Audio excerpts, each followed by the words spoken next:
have with us Drew Harden, who is the president and co-founder of Blue Compass.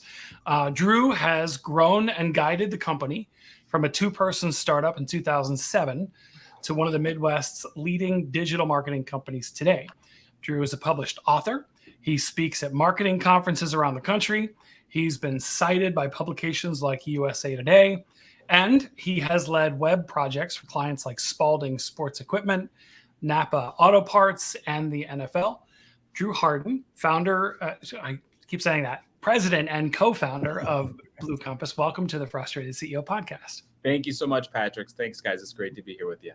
Welcome. Yeah.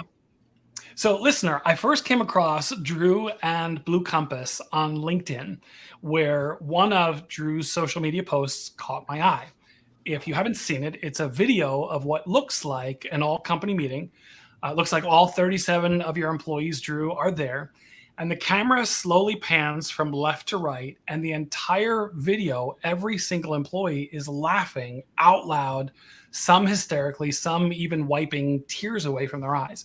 Now, the video ends centered on your business partner, Carrie Coppola, who I found out later is who everyone is laughing at. And he's actually laughing harder than anyone.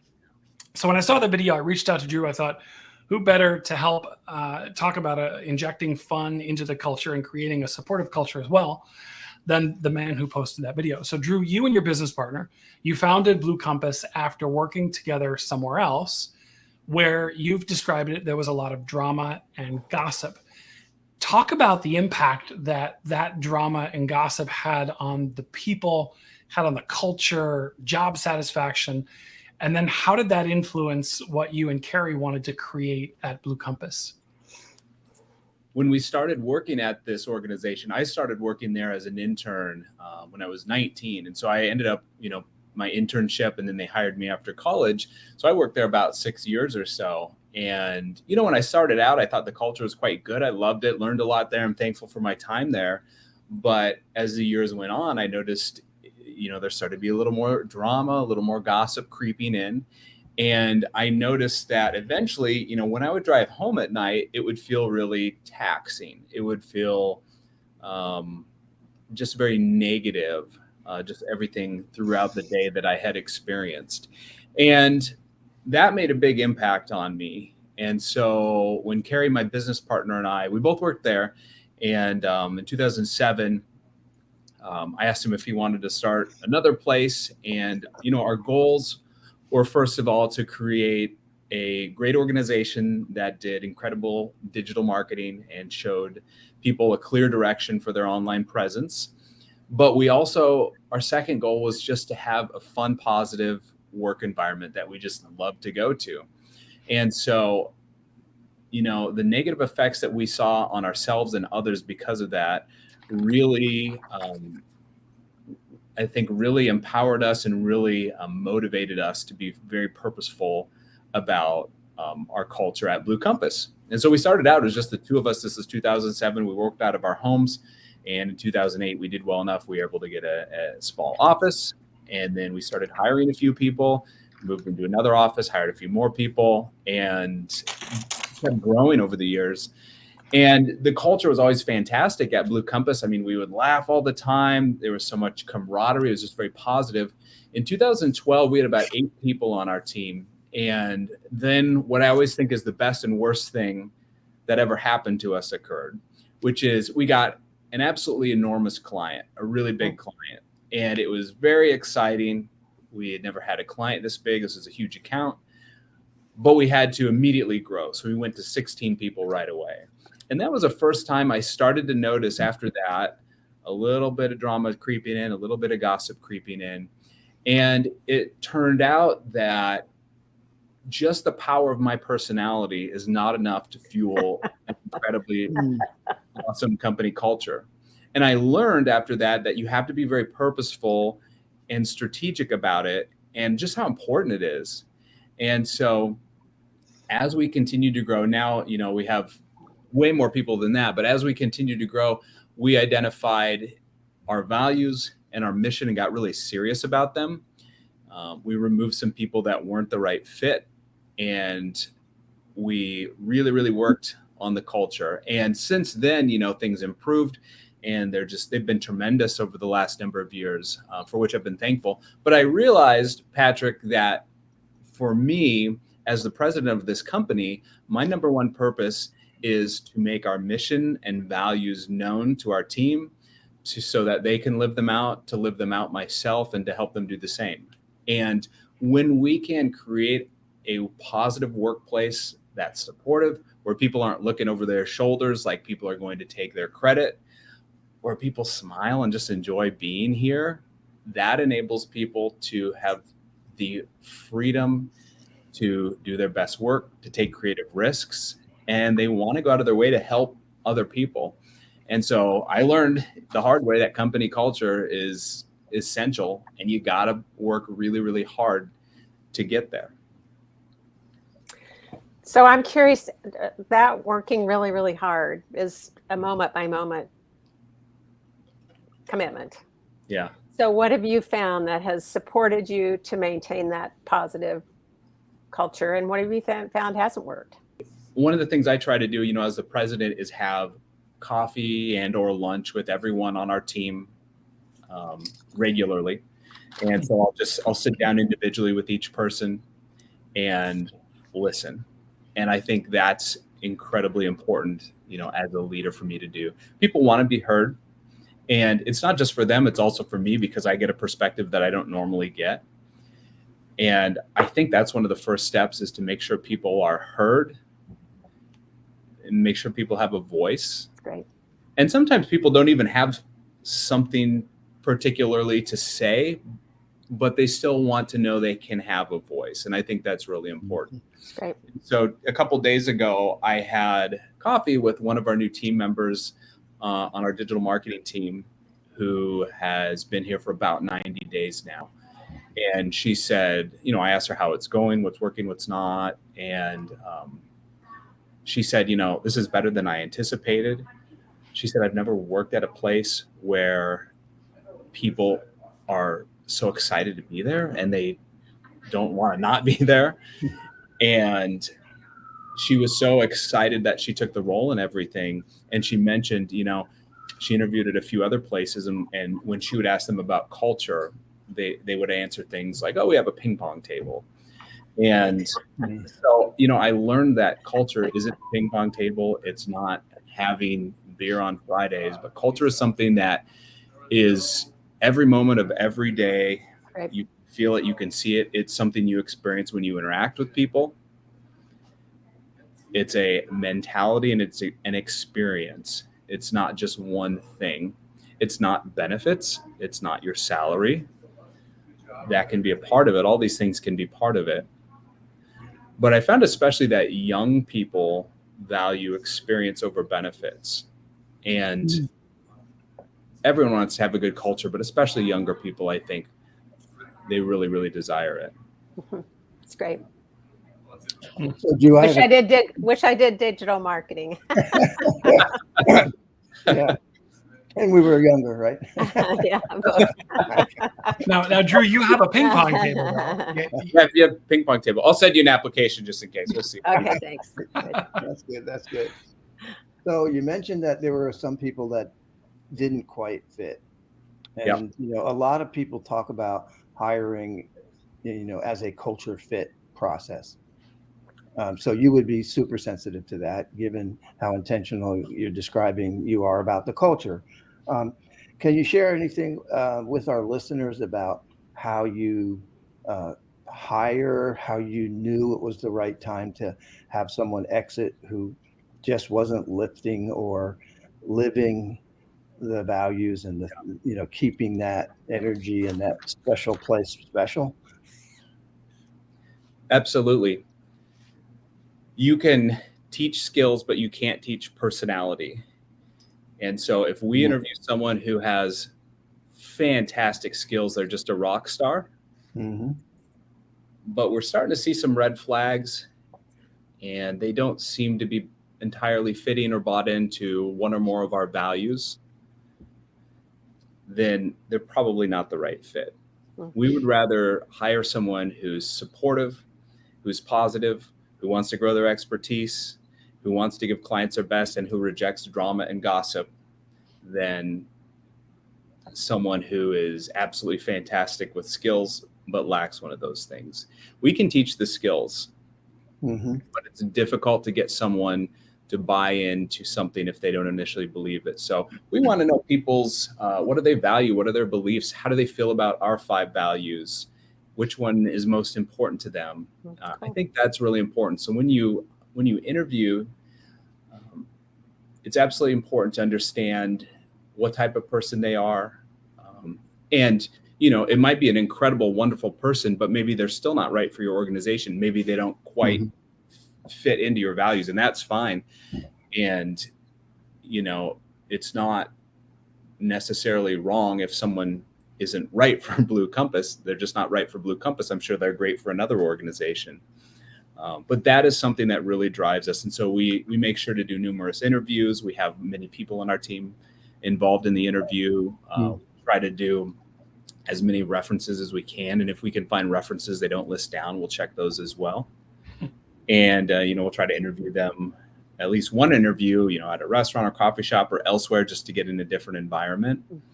And so, like you said, the person you let onto your team has such a great impact on the rest of the people on your team. Whether you're remote, whether you're in person, it doesn't matter. And, we generally want to work with people that we like and that like us. And they say, one bad apple spoils the bunch. And I think it's absolutely true. And interviewing and hiring is an art. And I don't think anyone is perfect at it. And these days, we've gotten really good at it. And usually, our hires will be wonderful and they'll work with us for many years. But occasionally too, we will hire someone who's not quite the right fit. And if that happens, I think it's really important for us to communicate with that person over and over again, make expectations really clear, and work together with them to try to get them where they need to be. And I think if you let someone go, it should never be a surprise to them. It should be very clear. It should be expected, because you worked so hard to try to make it work, to try to get them where they need to be. But sometimes it has to happen, unfortunately. Sometimes an organization does have to release someone, and that's difficult, and we never want to have to do that, but occasionally we have. And it's tough, but sometimes releasing someone is one of the kindest things that you can do, and maybe there's other opportunities. And, if that ever happens to us, I'm always happy to help that person find work elsewhere, to do what I can. And we all have that same mentality and attitude towards it. Yeah. Thank you, Drew. I totally get that. Respect that. Drew, on your, I saw a video on your website talking about the 2 main goals that drive everything at Blue Compass. The first is providing good organizations with a clear digital direction.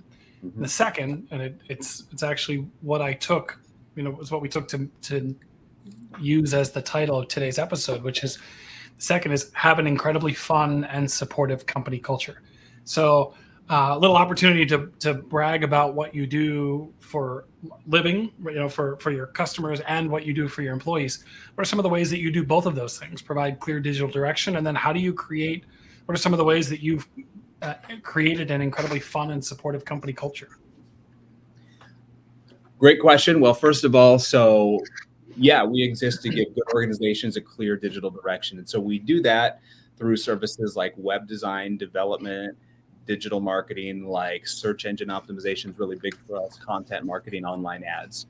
And so that's kind of our bread and butter. And we're really big on conversions. We want to know, what do our clients feel like success is? What do they want to see happen on their website?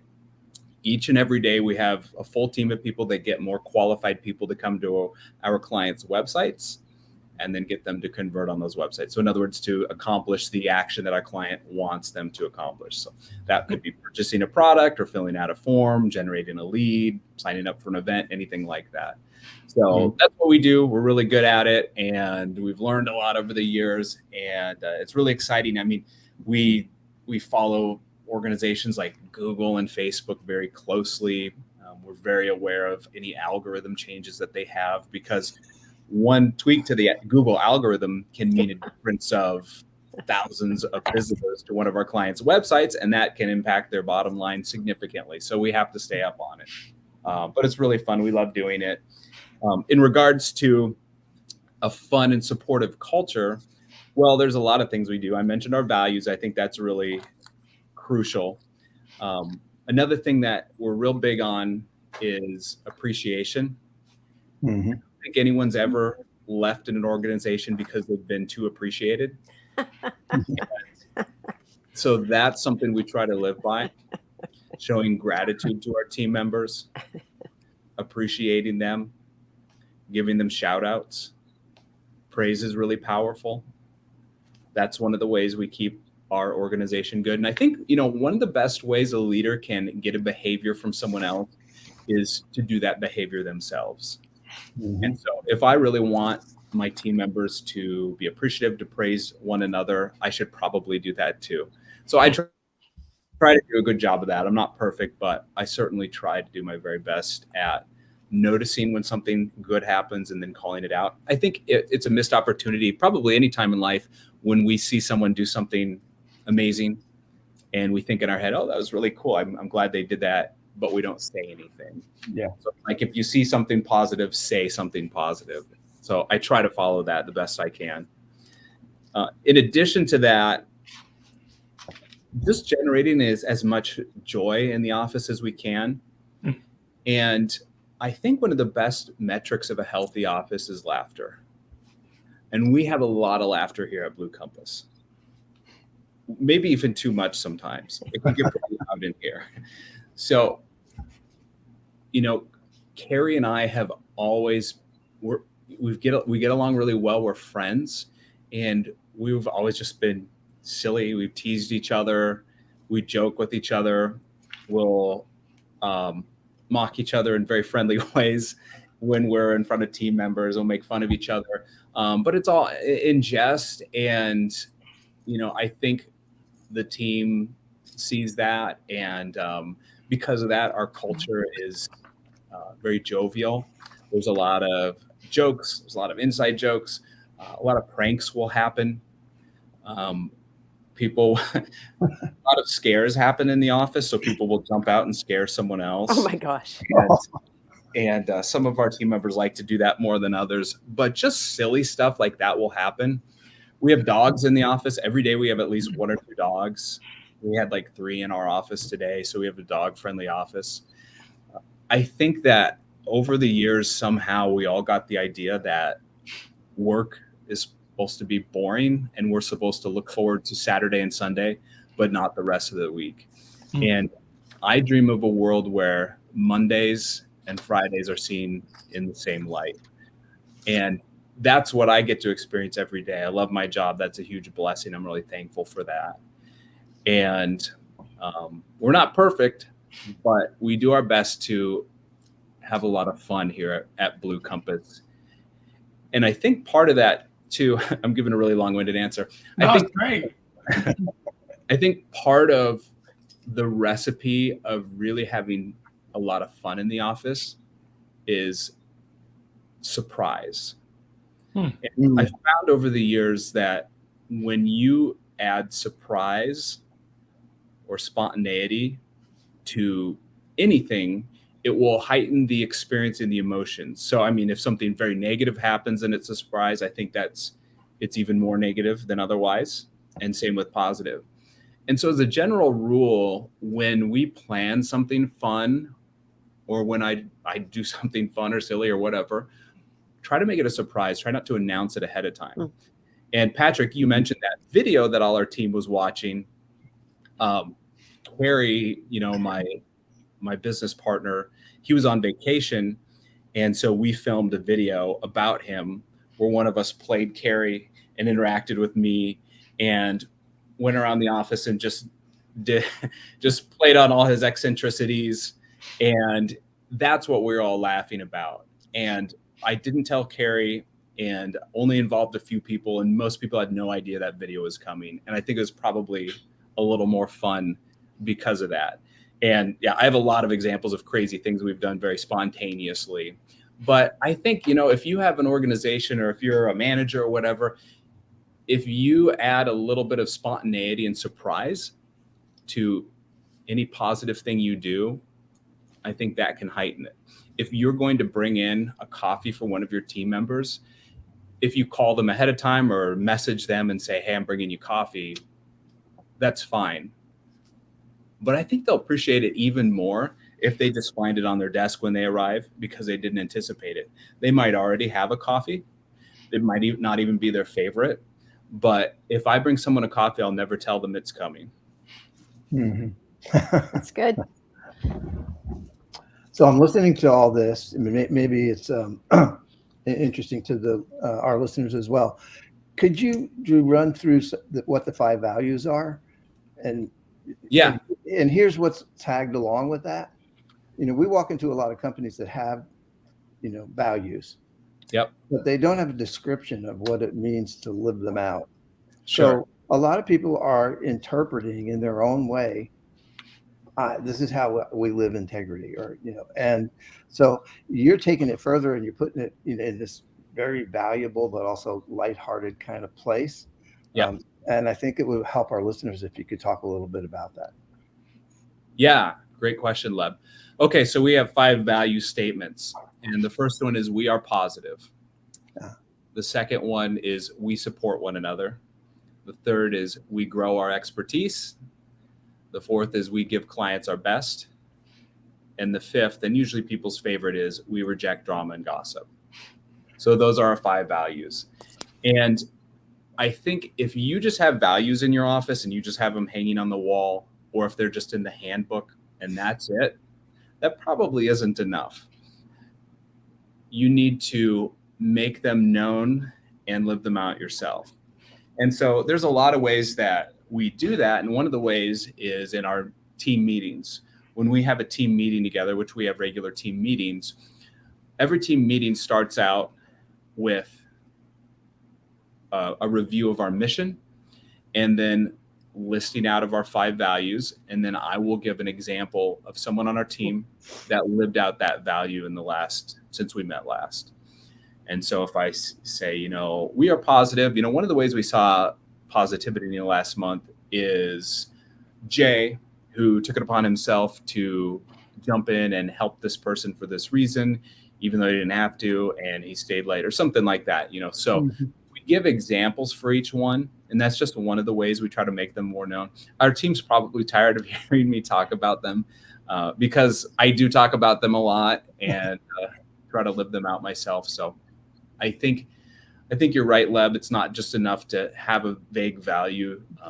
You have to reference it a lot. You have to live it out, and you have to define it. Yeah, that's excellent. So another question. I'm just kind of peeling this back a little bit. So all of us have been going through a lot, especially over the last 2 years, right? And so what I'm hearing as an example about being positive is you might come in not feeling great about something, but you can still be positive within the context of your relationships with each other. So again, for listeners, it seems like there's something in the culture that you're creating that helps draw the distinctions or allows for a person to say, today's not my best day, or can you just say anything about how that works out? Yeah, well, we are positive is our first value. And I think there's incredible value in looking at the bright side. I've never been in a bookstore before and seen a section about how to think negative, but I have seen sections. Humans are really, really good at thinking negative. I'm really good at looking at the bad side and thinking negatively about things. It's really easy for my head to fill with what if negative thoughts. And so the reason we focus on positivity so much, something Zig Ziglar said many years ago, he said, being positive will allow you to do everything better than being negative will. Mhm. And there's so much negativity out there. Mhm. My gosh, we all know that. We see that all the time. There's so much negativity. I want people to come into Blue Compass and feel like, there's not going to be a lot of complaining, not going to be a lot of negativity and bad stuff that's happening here. This is generally going to be a place where I can smile and be myself. And that doesn't mean that we're not realistic. I think we still need to be realistic about things. Mhm. But if something bad happens, I want us to acknowledge it, to learn from it, but not to dwell on it. Let's move on. Let's learn from that. Let's be happy and smile. Let's be joyful. I think being positive enables us to enjoy our work more and enables us just to generally do a better job. Thank you. Mhm. So a few weeks ago, when I was traveling, I actually was just happened to be in the same city as Blue Compass, and Drew and I connected, knowing that you were going to be on the show. And I stopped in. You gave me a tour. Thank you. I appreciated that.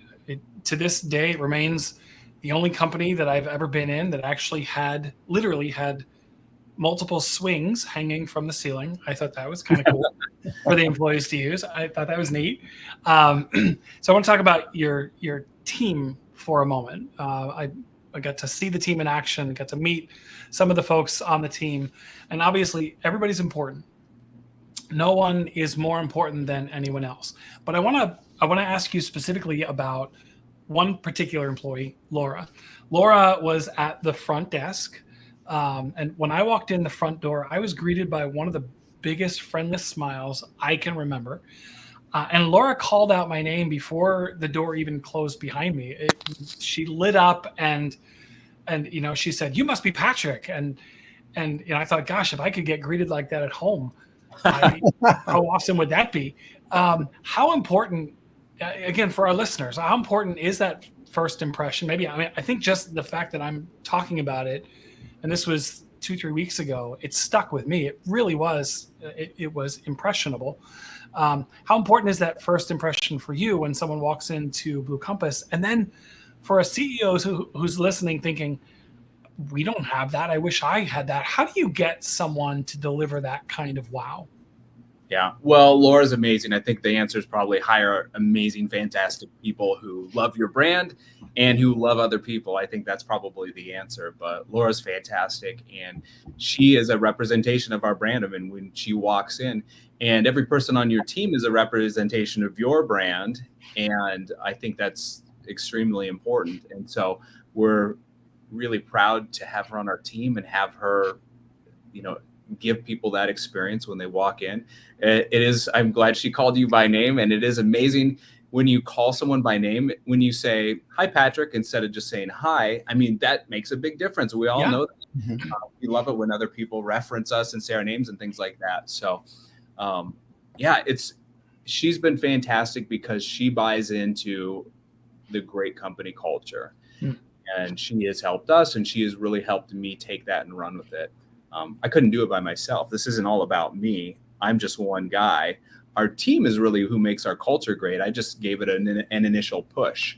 And so she's a great example of that. And she's not the only one here who would have greeted so warmly. Mhm. So it's really more about the team than it is me. But I think you make a great point.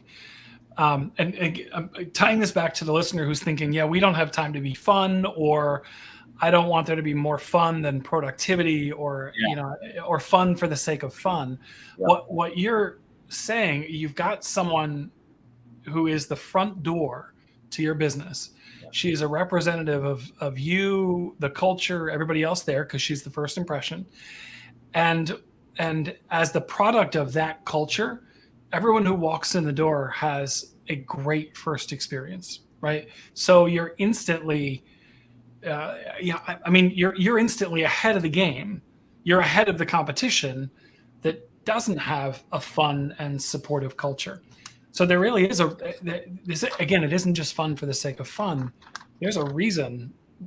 There's a benefit to building a business that is fun and supportive. Yes? Yes, absolutely. Of course there is.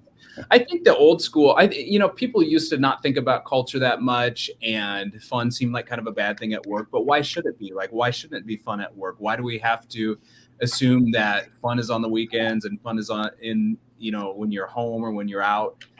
Work can and it should be fun. It should be a good time. It should be enjoyable, because when you're happy, when you're having a good time, you're going to do better work. You're going to enjoy it more, and you probably work harder for those who you feel are really supportive of you. And so, I've read a lot about, having meetings and getting right to the point and being very focused and everything. And there's definitely something to that. I mean, we don't want to stand around and talk all day and waste time.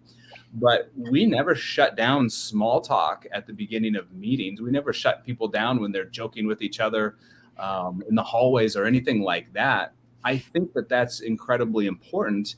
And again, we can't do it all day, but when you laugh with someone, when you ask them how their weekend is going, when you interact with them, when you share with them, that's absolutely fantastic. You'll get to know them better. You'll build a relationship with them. You'll appreciate them. And that's what we want to build here at Blue Compass. We want people who have fantastic relationships with one another, who appreciate each other. We don't want departments that fight with each other. I see that happen a lot at corporations. Rivalries in the office. I mean, we don't want that. That's really destructive, but that's so prevalent. So if we can get people on the same page to enjoy each other, I think that it'll all work out really well, and I think it will help us ultimately be more successful and more profitable as well. So in listening to you, it's reminding me that when you have a culture like you're talking about, it promotes innovation and creativity, or it's more likely to create innovation and creativity. I'm wondering how that plays out in your organization, if you're seeing things like that. Yeah, I think so. I mean, especially for us. So, I mean, we're a digital marketing agency. We're doing unique designs and campaigns and things like that for our clients. And I agree. I mean, if you have an office that's filled with people who only say what's necessary to complete business objectives, it's probably not particularly fun or creative. But in a place like this that's a little more fun and spontaneous and energetic, that that creativity is here whether you want it or not. I mean, there's creativity all over the place. So I Great, thanks. How does this translate to your customers, your clients? So I that's a great question, Leb. It's difficult for the clients to love the company before the team does. And so my mentality is put the team first. I think putting the team first is the best way to ultimately put the client first. Because if we treat our team really well, if we show them appreciation and support, then they will do the same thing to our clients. And I think we see that. And we have clients all the time tell us, man, I can't believe your culture. There's so much energy when we walk in your office. It's so much fun. Like, we really love this place. We've had prospects tell us before that we won the project because of the culture. It's not every time, but we certainly had prospects tell us that as well. So, I mean, I think generally people want to work with companies that are positive and have people who like what they're doing. Yeah.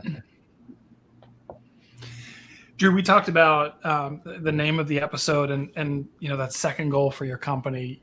The first part of it is an incredibly fun, and the second part is and supportive culture. Talk about is it the same thing, or are there different ways that you lay the foundation for a company that support, or a team that supports each other?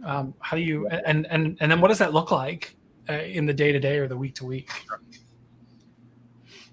Towards the end of last year, my business partner and I, we decided we should do something to show a little appreciation to our team. And so we designed and ordered massive 20-foot by 10-foot banners that had each person's picture on it and had an individualized message. And we thought this would be so cool if we like hung these on different buildings around town and they saw them. And then we thought, well, actually, it'd be even better if we climbed up on those buildings and then we waited for them to come and threw it over the edge. That'd be really cool. And we filmed it all. and so we did that. And we got all these banners. So we started on top of the Blue Compass building. So we got up there. It was a October morning. And we decided that Katrina, our digital marketing manager, would be the first one to see one of these banners. And so she arrives pretty early. So we decided we better get here really early. So we got up on the roof by 7 a.m.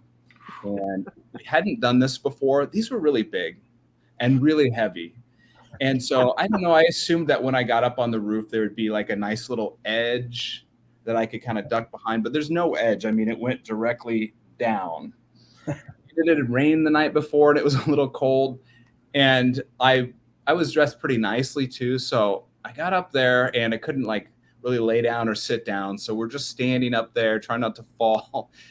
And, 7:30 rolled around. She didn't show up. 8 o'clock rolled around. She didn't show up.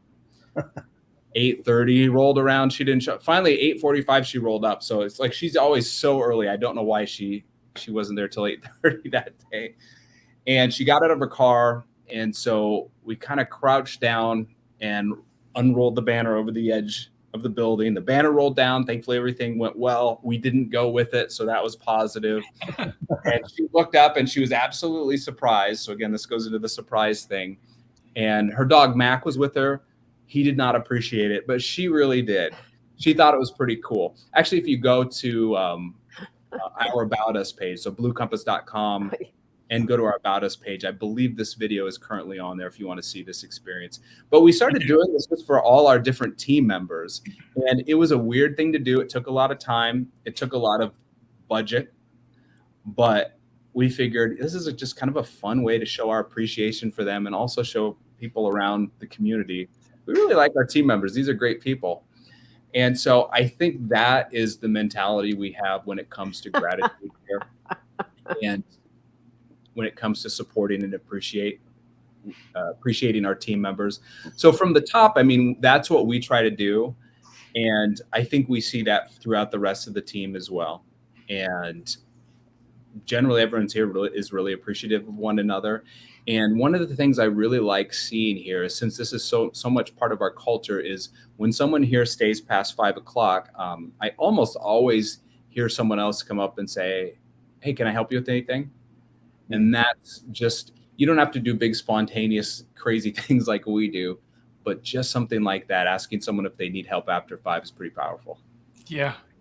I just actually recently heard that. I heard the opposite. I heard, there's some load balancing issues in an organization, and you have some employees that are staying long after, and you have others that are not. And there's resentment that builds. Yeah.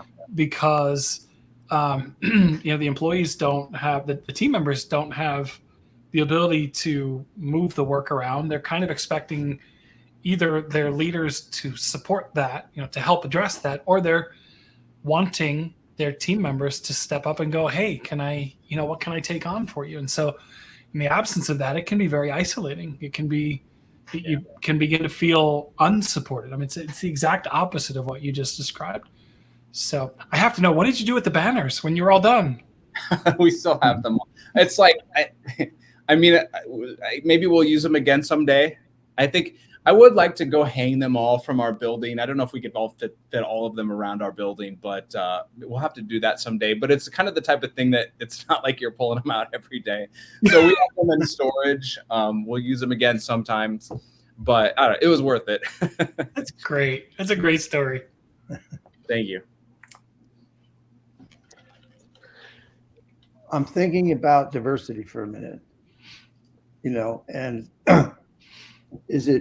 have you learned anything about, let's use, the different categories of age? Yeah. It seems like you have to at least be young at heart. But I want to take it a little further for our listeners. Yeah. I think you do have to be young at heart, at least at Blue Compass. And that's not to say you have to be young at heart wherever you are or whatever you do, but that is part of our culture. It is a place where people generally have a younger mentality, and our team members are generally younger as well. But we have older people as well. We have some older people, and so I don't know if it's as much about age as it is, like you said, Leb, maybe being young at heart and just appreciating the values that we have.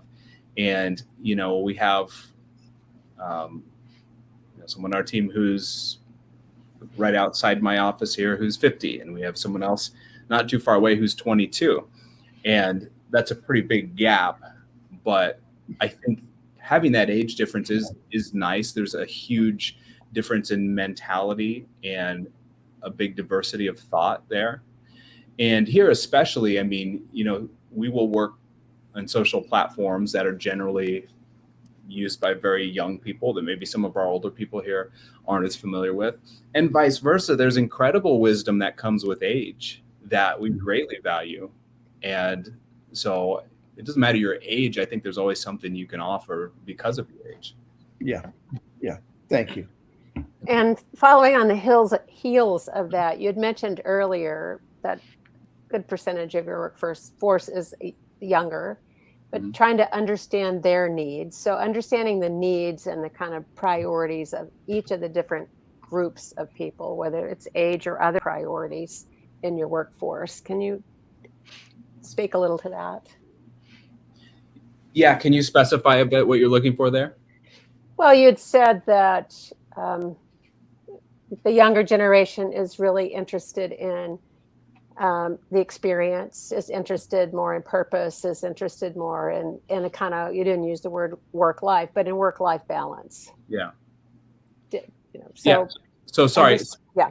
Specifically, what have I found work with younger team members? No, it's more like taking the time, it goes back to listening, to understand what the different generations are really wanting out of their work experience. Sure. Well, right, it's different. And I do think, of course, it depends on the individual. It doesn't matter what generation you are. Every individual is different. But generally, Gen Z, younger people are looking for, like you said, they're more interested in experiences often than benefits. I think we've seen that before. And Gen Z also seems to be incredibly interested in communication. I mean, everyone is, but even more so. They want to be communicated with. They want to know what's going on. I think we've seen that as well. And I think sometimes, younger people can be a bit more anxious than people who are a bit older. I think, as years go on, sometimes people who've been around a little longer realize, it generally all works out. It's going to be okay.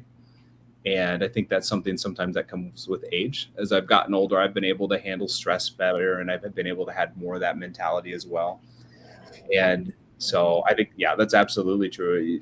Different ages generally can denote different qualities. And I think we have to be aware of that, and all of us have to be aware of that when we work with other people. It doesn't matter what age you are. There's probably positives and minuses that come with that. And but deep down, I think it's all about getting to know the person and understanding who they are, and understanding what works with them and what doesn't. One of the things, Patsy, that we did here is we had everyone on our team write down 3 things you should know about working with me. Oh, cool. And we wrote them all down. We shared all of them together. And I mean, everyone has their little quirks. Yep. Everyone has, one of my things was I will always answer your questions with questions of my own. I'm known as a big question asker. And so it's probably good if people know that. And so everyone shared their qualities. And then in our departments, we sat down and talked about them as well. And we haven't posted them publicly, or not publicly, but internally. I'd like to put them up on our wall or somewhere where we can all see them. We need to do something like that. But that's something else, Patsy, that your comment made me think of. Everyone has their quirks, And it's kind of nice to share that with others. Yep. No, that's perfect. Right. That's a cool idea. Yeah. All right. One last question for me, but just an opportunity to, again, talk about how you've created this kind of culture for a listener who's looking for or thinking about their own ideas. I know for a fact that Blue Compass does not have an open door policy, and it's because of a unique characteristic of the office itself. Talk about that. That is true. We do not have an open door policy at Blue Compass. We have a no door policy. When we built out our office, we were very purposeful about not putting doors on our offices. We have a couple doors in here, like, the front door and a door in a conference room, but we want everyone to feel heard, and we want there to be no barriers. And so that was why we made that decision. And it might be a little thing, but I feel like just seeing the lack of doors and the openness denotes the importance of listening and having your voice heard. And that goes for your office too, right? Yours and Carrie's. That's correct. That's right. I'm sitting in it right now, and there's definitely no door on the office. Okay. So for the CEO or the listener, the senior leader who's listening, who's thinking, I could never do that. Like, I have my calls. I've got client calls that I need to take. How does that? Clearly, there are benefits. Do you find that to be sometimes where you're like, man, I wish I had a door? Well, I'm probably not important enough to have that kind of those kind of calls and things like that. So maybe it doesn't affect me as much. But I mean, maybe there's been a time or two where it'd be handy to have a door, and maybe for some people it just wouldn't work, and that's fine. I'm not saying that everyone needs to rip the doors off of their offices. But for me, if I do need to take a sensitive call or have a sensitive conversation, then I just go into a conference room, or we have a number of rooms around here that I could use, and that would be fine. I feel the visual of no doors and the practice of listening outweighs any negatives that not having a door might bring. Love it. Mm-hmm. Thank you. Lev or Patsy, any other questions that you want to pepper Drew with? Oh, I think we could keep going for another hour or two, but I think it might be time for let's get practical. Talk about this stuff all day. That's right. Yes. It is good stuff. Well, okay. So then if we do round third and start to make way for home, Drew, this is the part of every show where we start talking about getting practical, right? Because if nothing changes, nothing changes. Like a lot of really cool ideas. Thank you for your history and sharing some of what you're doing. But if somebody's listening and all they do is listen, be entertained, and turn off, and nothing happens, then the question we always ask ourselves is, what good have we done? So what are some 2 or 3, 4, however many you want to throw in, what are some practical steps that a listener, a leader could take starting today, starting tomorrow, to begin to create a more fun and supportive company culture? Or, any other ideas or suggestions you might have even beyond that? For what advice would you give to a listener? Be spontaneously grateful. Show your appreciation for team members when they do something well. Bring them a random coffee in the morning without telling them. Write them a note, write them a card that says, hey, I'm really thankful you're on the team and I enjoy working with you.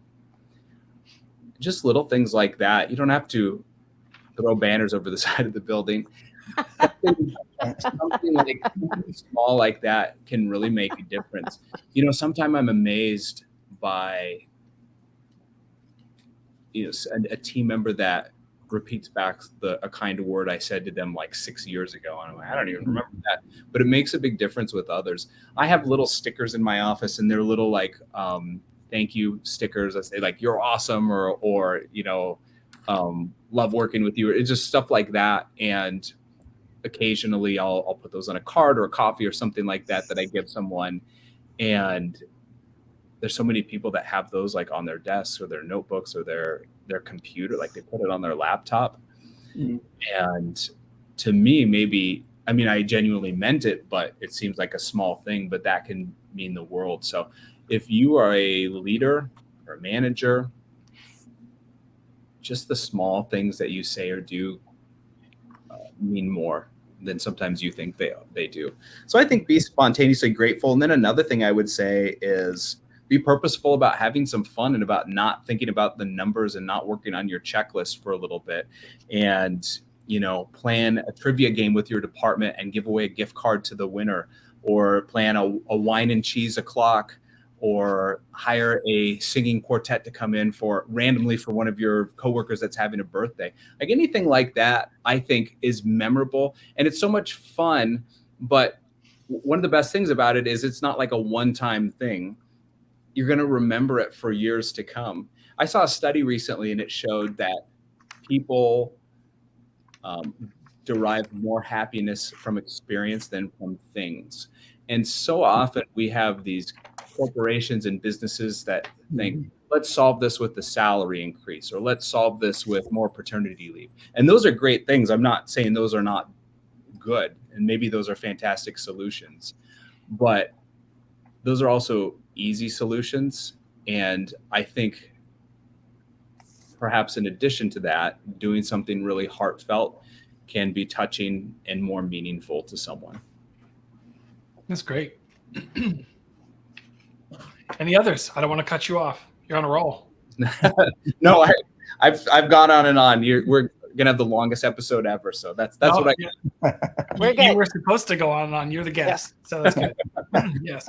So Patrick, what would you add to that? Okay. Well, right out of the gate, and this has come up on other shows we've talked about. Gossip and drama are taxing to your people and your culture. They're toxic. They drain. Not only do they impact the culture collectively, but Drew, you talked about driving home at the end of the day and just feeling like this is hard. Like this is draining. So be aware that those things have an impact on your culture, especially when you let them go on too long. I love this one because a lot of CEOs are CEOs because they're big personalities, but your incredibly powerful personality isn't enough to create a great culture. I thought that was great. You need to be intentional about it. You need to. It's more than just being a big personality. Culture is more than a ping pong table. It's not salary and benefits. It's not things. It's what you experience every minute of every day. I thought that was really good too. I have a bunch. I'll do one more and then I'll pause and let my colleagues go. Drew, you actually were talking about this, the appreciation. I would just add to that one. No one's ever left your organization because they've been too appreciated. I just thought that was a really good quote. So I'm going to tack that on to what you said earlier. And I'll pause. Patsy, Patsy, you go. What do you got? You can teach skills, but you can't teach personality. So I thought that was really good. And hiring for values takes being intentional about how many interviews and where you interview and who interviews you. So it's not like a one interview fits all. Let's see. One that's dear to my heart is that your physical environment can support your culture. Yep. So it's not only listening; it's like how do we support our culture in every single aspect? Yep. Another is I loved what will success look like for your clients? Ask them. It's so easy to assume we know, but let's ask them. And I would say clients and employees. And then the last one is I love the idea of having each employee say, what are the 3 things you should know about working with me? Talk about getting practical right after we end. That's a really good way to get practical. Agreed. So, Gleb, what do you got? Are you kidding? Did we leave you anything? We left you plenty. Well, capture some fun on video. so you can share it, you can remember it, you can repurpose it. That was one of them. I too love the notion of having everyone write out 3 things that you should know about me. And maybe that's periodic because we keep changing and growing. But I really love that. I put it as just don't be afraid to be spontaneous. We live in a business world where there's a lot of planning going on. And I love that you do that and support that and ask for it. Have many people participate in interviews so that, because different people will pick up on different things and ask different questions. And, I think that's really valuable. And almost everything else got said, but the last one is take your doors off. I like it.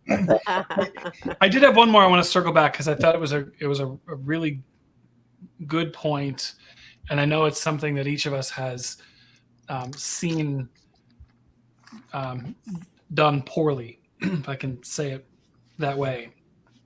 You say, when you make a bad hire, or not a bad when you hire somebody that ultimately doesn't fit the culture, you really own having to help that person fit, right? With the expectations, supporting them, the ongoing conversations. But the most important part of that, I thought, was if you ultimately need to let that person go, you said it should never be a surprise and it should always be expected.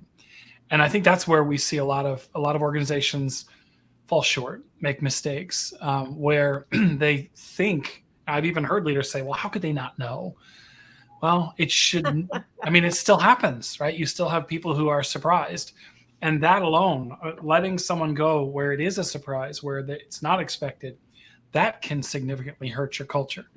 So I just thought that was really eloquent and a great point that you made. Any other, Drew? I got one more, Patrick. I just realized go for it. One more. I love what you said about putting your team first, and your clients will benefit from that. They're going to pick up on all the fun and the focus and the energy and the appreciation and the things that we've been talking about. Yep. Drew, any more you want to add?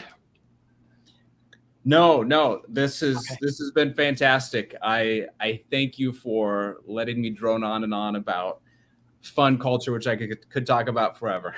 No, thank you for joining us. If a listener wants to get in touch with you, and or they want to find out more about Blue Compass for potentially creating their own digital strategy, or if they've got questions about, okay, how do you do this fun and supportive culture? How can they, what's the best way to reach you and Blue Compass? Absolutely. So it's just bluecompass.com is our website, and you can check us out. We're on all the social channels as well. If you go to drewharden.com, that's HARDEN. All my details are there as well. My email address, you can email me, just dharden@bluecompass.com. And I'm on like every social channel as well. So it's not too hard to find me. Well, and we always recommend, listener, if you found Drew to be as engaging as we did, then go out and connect with him on social media, like in particular on LinkedIn, where I know that you are posting a lot of these videos, a lot of the content that we were talking about today. Yeah. You can see it. And I think there's strength in numbers. When you see somebody else doing it, it gives you new ideas, and it gives you a little more confidence to recreate it in your own organization. So I think that's highly recommended that they go connect with you.